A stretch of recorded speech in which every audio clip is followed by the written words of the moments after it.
Assalamualaikum warahmatullahi wabarakatuh. This is Aslam and today we are going to talk about something processes जो कि उसके आगे चलने हैं। लास्ट टाइम हमने जो है ना बात की थी स्पर्मेटोजेनेसिस के बारे में, उसके अलावा oogenesis के बारे में बात की। मेल रिप्रोडक्टिव सिस्टम साइकिल्स कहते हैं जिन्हें, वो फीमेल रिप्रोडक्टिव साइकिल्स उनकी बात की। ठीक है, तो अब उससे थोड़ा सा आगे चलते हैं। फीमेल के अंदर जो है वो हमने लास्ट टाइम मेंस्ट्रुअल साइकिल्स की भी बात की थी। तो अब जो है मेंस्ट्रुअल साइकिल प्रॉपर साइकिल है ना, और उसके अंदर क्या था कि मेंस्ट्रुएशन भी होती थी, जिसके अंदर जो है वो एंडोमेट्रियम था। वो इस केस में होते थे जब एग फर्टिलाइज नहीं होता था। तो आज हम बात करेंगे कि अगर एग फर्टिलाइज हो जाता तो। लास्ट टाइम हमने कहा था कि अगर एग फर्टिलाइज नहीं होगा तो देन व्हाट विल हैपन। और उससे पहले एग के फर्टिलाइज होने से या एग के रिलीज से पहले पहले क्या चेंजेस आती हैं, जो कि कॉमन थी। और अगर एग फर्टिलाइज नहीं होता तो क्या होता है, और अगर होगा तो वो आज पढ़ेंगे, तो नहीं होता वो हम कर चुके हैं। तो बेसिकली सबसे पहला जो स्टेप है वो इसके अंदर होता है maturation of ovum. Ovum is egg cell जो कि इस ओवरी के अंदर, ये ओवरी साइड पे बनी हुई है। ये मैंने एक स्ट्रक्चर डाउनलोड किया है, यहाँ पे पेस्टिंग किया है। तो ओवरी के अंदर जो है वो ये ओगोनिया होता है, जो कि convert oogonia basically ovary wall से एक सेल बनेगा, सेल निकलेगा ओगोनिया। यहाँ ये 2n होता है, यानी कि डिप्लॉयड। ये इससे आगे तीन सेल्स, तीन कर लो, दो कर लो, ठीक है। तो उसमें होता है दो पोलर बॉडीज, और एक जो है वो सेल बनता है जो प्रॉपर एक ओगोनिया जिसे आप कहते हैं, ठीक है। तो सॉरी, पोलर बॉडी नहीं आना, ये ज्यादा दिए हुए। तो oogonia बेसिकली डिवाइड होता है। डिवाइड होने के बाद माइटोसिस होती है उसके अंदर।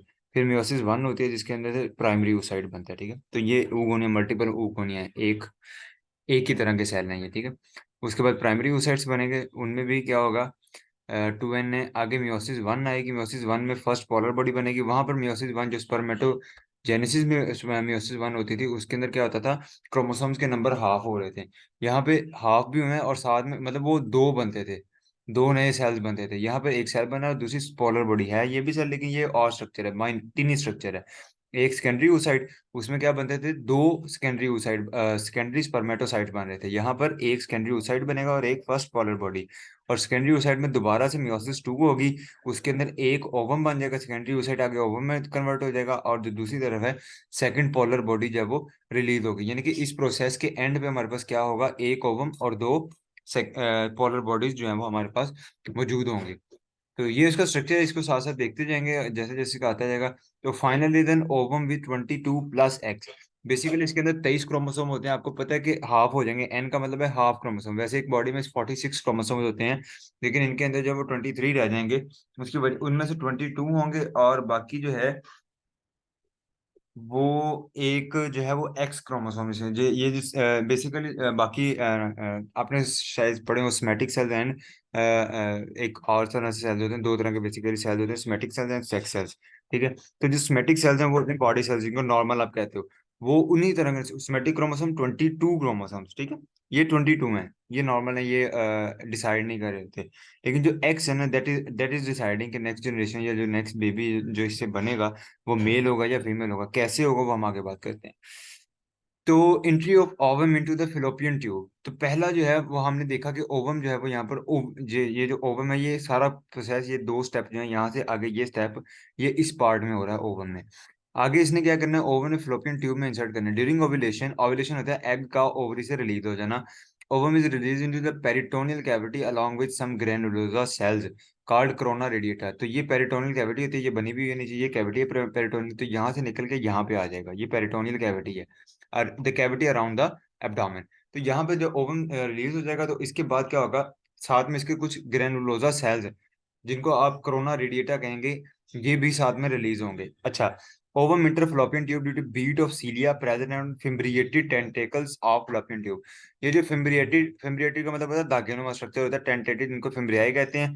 ये टेंटेकल्स होते हैं, इनके जो बाल है, तो उसके ऊपर कंटिन्यूसली बीटिंग, यानी कि वो मूवमेंट हो रही होगी, जिसकी वजह से ओवा जब यहाँ से रिलीज होगा इधर आएगा, तो ये फौरन से उसको कैच कर लेंगे। कैच करने का मतलब है मूव कर रहे होंगे, तो ये ओवा जो है उनके साथ अटैच होके यहाँ से अटैच होगा और इस ट्यूब के अंदर आ जाएगा, जिसको आप फेलोपियन ट्यूब कहते हो।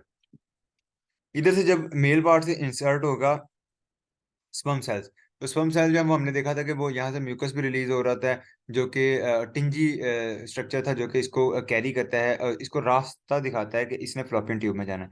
तो यहाँ से ओवरी से एग रिलीज हो गया, यहाँ से इस तरफ से जो है वो स्पर्म जाके यहाँ मैच करेगा। अच्छा, इस स्टेप को क्या कहते हैं? Fertilisation. Fusion of sperm with ovum is called fertilisation. ये इस पॉइंट पे होगा। ठीक है। अच्छा, इसके बाद क्या होना है? Removal of corona radiata by. तो दो स्टेप्स होने हैं। सबसे पहला काम क्या होगा? फर्टिलाइजेशन के दौरान क्या क्या होना है? एक काम होना रिमूवल ऑफ कोरोना रेडिएटा, हाइड्रोलाइन hyaluronidase and proteolytic enzyme from acrosome of sperm. Last time मैंने क्या बताया था कि स्पर्म का जो एक स्ट्रक्चर होता है उसका एक आगे से जो है ना कॉर्नर की तरह का, या जिसको कहते हैं चूंच की तरह का, जो है ना आगे से हेड बन जाता है। वो जो हेड है वो एक्रोसोम कहलाता है। तो एक्रोसोम बेसिकली क्या करेगा? वो उन जो कोरोना रेडिएट है उसके ऊपर जो इंजाइम्स रिलीज करेगा। ये हमने लास्ट टाइम पढ़े थे। उसके पास हाइलुरोनिडेज नाइडेज और प्रोटियोलाइटिक एंजाइम दोनों उसके पास होते हैं। तो उसके जरिए कोरोना रेडिएटर जो है वो उसके साथ अटैच्ड होंगे, इस ओवम के साथ जो है वो अटैच होंगे, तो उनको रिमूव आउट करेगा। HCO, ये कार्बोनेट आयन इन फ्लोपियन ट्यूब सिक्रीशन। और दूसरी वजह है, इस फ्लोपियन ट्यूब के अंदर HCO आयंस होते हैं। फ्लोपियन ट्यूब की सिक्रीशन, फ्लोपियन ट्यूब सिक्रिएट करेगी HCO आयंस को। तो HCO आयंस और ये दोनों जो एंजाइम्स हैं, ये मिलके कोरोना रेडिएटा का रिमूवल काज करवाएंगे। उसके बाद आता है penetrating by only one sperm. सिर्फ एक स्पर्म जो है वो उसको इंटर कर सकता है, बाकी क्यों नहीं कर सकते? होता यह है कि जो म्यूकोपॉलीसेकेराइड ऑफ जोना पेलोसोडा, पेलोसीडा जो है, सीडा जो है, ये बेसिकली आउटर लेयर होती है, transparent outer layer of ovary, ovum, egg cell की आउटर लेयर। तो बेसिकली होगा क्या कि इसका एक लैटिस स्ट्रक्चर है। लैटिस का मतलब होता है कि लेयर्स वाला स्ट्रक्चर है। ठीक है। लैटिस स्ट्रक्चर से मुराद होता है लेयर वाला स्ट्रक्चर, यानी कि जिसके अंदर लेयर्स बने, जैसे शायद आपने सेल वॉल वगैरह का स्ट्रक्चर, वो जिस तरह सेल मेम्ब्रेन का स्ट्रक्चर भी पढ़ा होगा, तो उस तरह का इसका क्या होता है? स्ट्रक्चर होता है। ये अगर आपको स्क्रीन शॉट होगी, जिस तरह ये NaCl इसने दिखाया हुआ है, तो इस तरह पैक्ड स्ट्रक्चर है। ये डिब्बा भी बने हुए हैं, ये डिब्बे बने हुए हैं, तो इस तरह का इसका स्ट्रक्चर होता है, लैटिस स्ट्रक्चर। अच्छा, इसके अंदर क्या आएगा?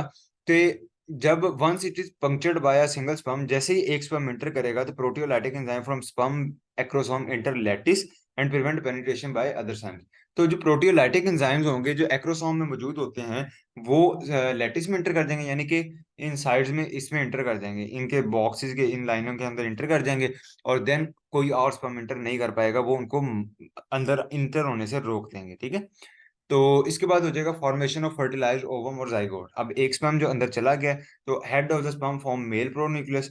जो स्पर्म का हेड होता है वो प्रोन्यूक्लियस बनाएगा मेल से रिलेटेड, और जो न्यूक्लियस ऑफ ओवम होगा, ओवम का न्यूक्लियस, स्पर्म का हेड, ये आगे प्रोन्यूक्लियस बनाएंगे। अच्छा, मेल के अंदर लिखा हुआ है 22+X और 22+Y। अब 22+X है, या इसके अंदर दो तरह के जो है ना सेक्सुअल स्ट्रक्चर हैं, एक X और एक Y। फीमेल के अंदर सिर्फ X और Y था।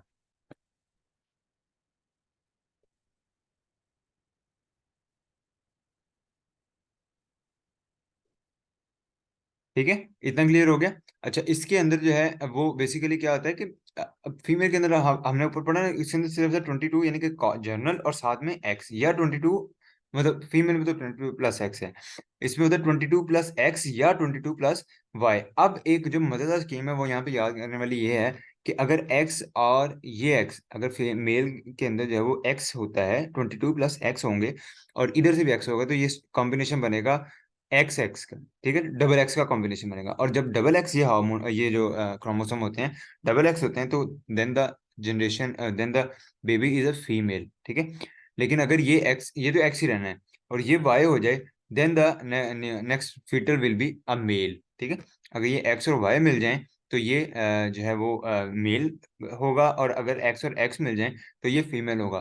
तो from this point you get to know के जो अक्सर जो है एक सोसाइटी के अंदर मिथ पाई जाती है, मिथ ये है कि अगर औलाद में लड़का नहीं हो रहा तो इसमें औरत का कसूर है, तो that's scientifically wrong.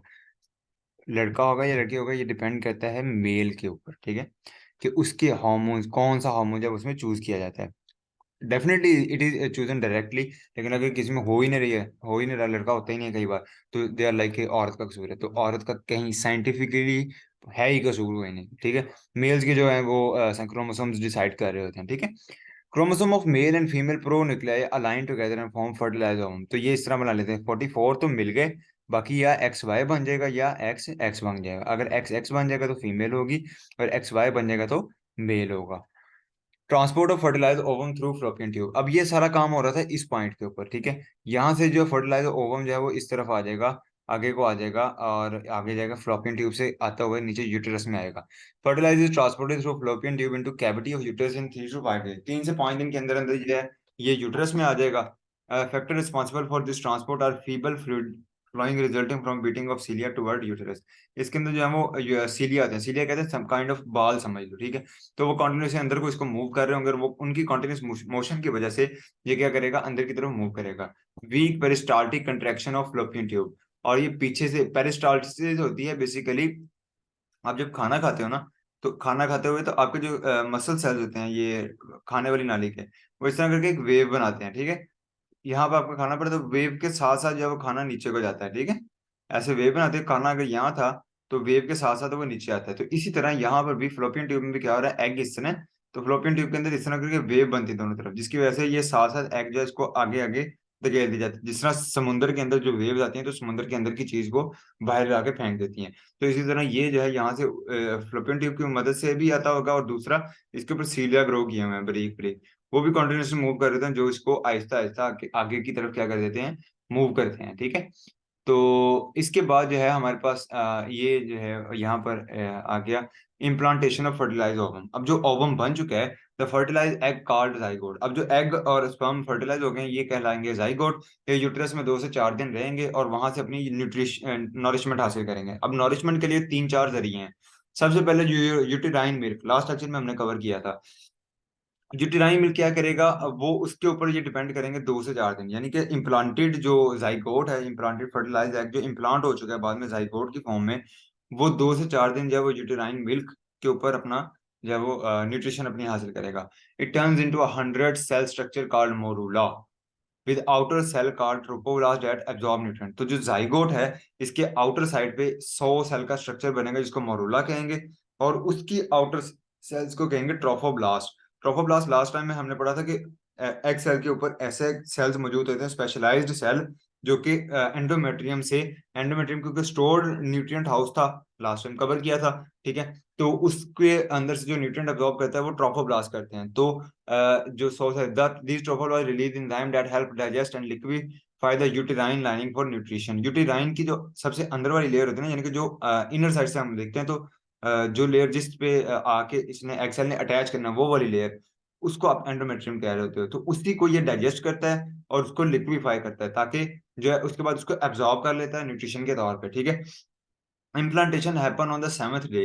A cavity called the blastocele forms, turning the morula into the blastocyst. तो जो मोरूला बन चुका है उसके अंदर एक कैविटी आएगी। कैविटी होती है एक हल्का सा एक तरह से ग्रूव, एक सुराख बनना शुरू हो जाएगा, ठीक है। और इस सुराख वाले स्ट्रक्चर को आप क्या कहते हो, blastocyst.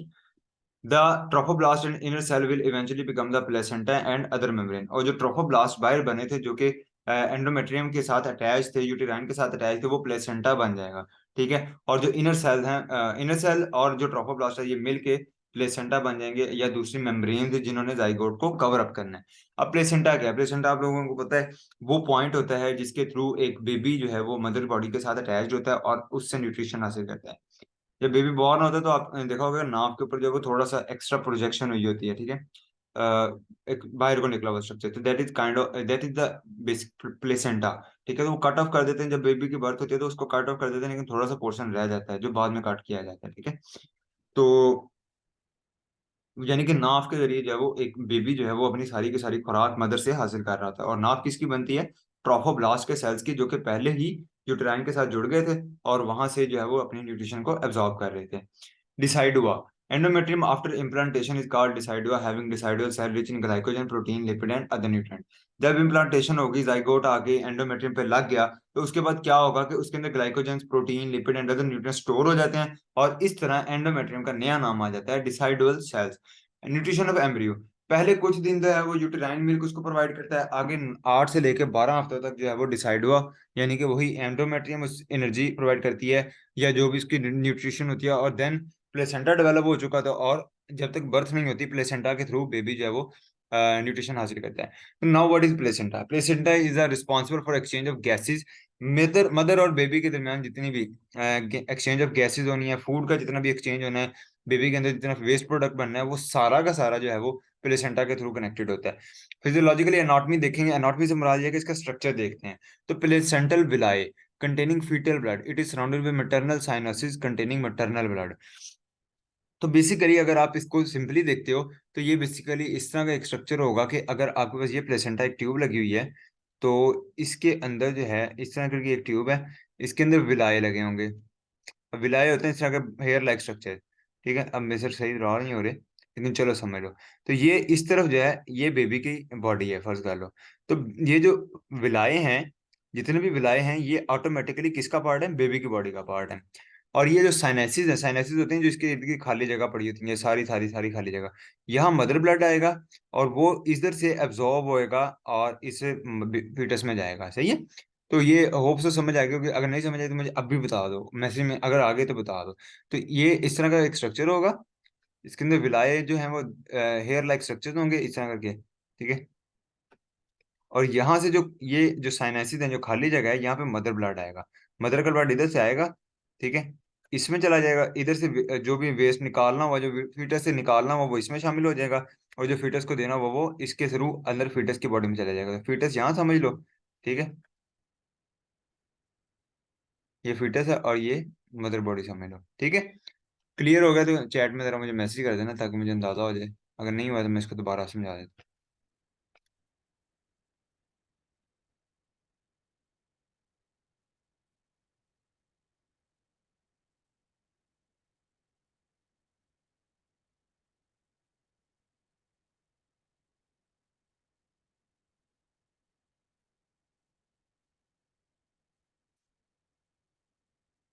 fetal blood flow through two umbilical arteries into capillaries of placental villi and move back by umbilical vein into the fetus। तो समझ लो कि ये आपका जो है इस तरफ जो है वो फीटस है।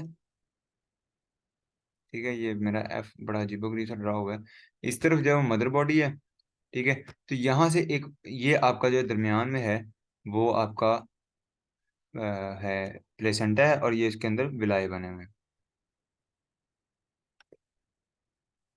तो बेसिकली अब ये जो है वो कहता है कि अम्बिलिकल आर्टरी, दो अम्बिलिकल आर्टरीज आएंगी जो कि इसको ब्लड सप्लाई करेंगी, यानी कि यहाँ तक ब्लड लेके आएंगी। दो, ये दो आ गई जो कि इसके अंदर ब्लड आ रहा है। अब वो क्रॉस नहीं कर सकता ब्लड आपस में, जो वो क्रॉस नहीं कर रहा, सिर्फ मटेरियल ट्रांसफर हो रहा है। अच्छा। उसके बाद इसके अंदर कैपिलरीज हैं, बारीक बारीक इसके अंदर सारी कैपिलरीज हैं, जहाँ पे ट्रांसफर हो रहा है, मटेरियल का ट्रांसफर होता है, गैसेस का ट्रांसफर होता है, फूड का ट्रांसफर होगा। और उस and move back by umbilical vein into the foetus, और यहाँ से ये सारा फिल्टर इकट्ठा करके वापस फीटस में चली जाएगी थ्रू अम्बिलिकल वेन। तो ये तो है अम्बिलिकल आर्टरी और अम्बिलिकल वेन। मदर की तरफ से क्या आता है? Flow from uterine artery to maternal sinuses. जो इसके अंदर खाली जगह बनी हुई है मैटरनल साइनेसिस, तो यूटेराइन इधर है, मदर की जो यूटेराइन वॉल है, वहां से ब्लड आएगा यूटेराइन आर्टरी से, और मैटरनल साइनेसिस में आ जाएगा, जहाँ से ये सारी जो है वो एक्सचेंज होगा और बैक चला जाएगा थ्रू यूटेराइन वेन। ठीक है। तो ये इस तरह करके structure of exchange of various substances, blood and maternal blood through capillaries of endometrium. और ये जो कैपिलरीज बनी होती हैं इधर इसके दरमियान में, उसके थ्रू जब एक्सचेंज ऑफ मटेरियल हो जाएगा। अब सारे जल्दी से 5 लोग 6 लोग 5 लोग हो, जल्दी से एक बार मैसेज कर दो, ताकि जो है इसको हम आगे कंटिन्यू करें। अगर हो गया क्लियर तो आगे बस आसान ही है। जिन्होंने नहीं किया मैसेज वो कर दो, ताकि मुझे अंदाजा हो जाए। अगर नहीं समझ आई तो बता दो, अभी क्वेश्चन अभी कर लो।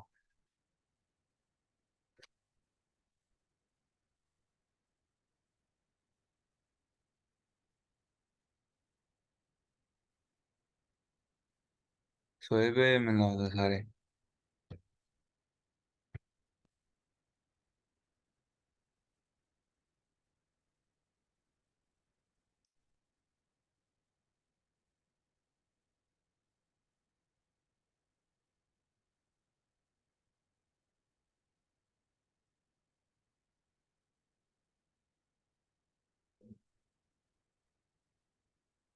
ओके। अजान ब्रेक है, अगर किसी ने पानी पुनी पीने जाना तो पी जाए।